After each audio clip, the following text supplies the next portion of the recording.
Hello guys, in this video I am going to show you how to set your language on the PictureThis application. But first I just want to mention, don't forget to subscribe to my channel because at 10,000 subscribers I am going to show you my whole YouTube revenue statistics and growth strategy, how to make money online. So let's jump into it. First of all, open the application on your phone.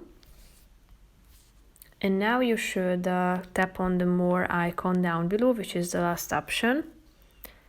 Now tap on the settings icon in the upper right corner of the screen.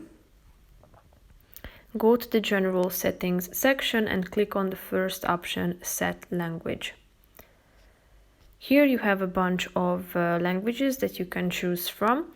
So tap on the relevant one that you would like to change it for, and now, as you can see, you have been directed to your home page, meaning that the language of the application has been updated.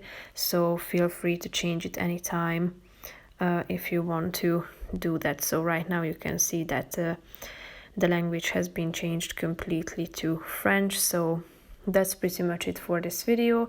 I hope you found it helpful. If you did, consider subscribing and see you in the next video. Bye bye.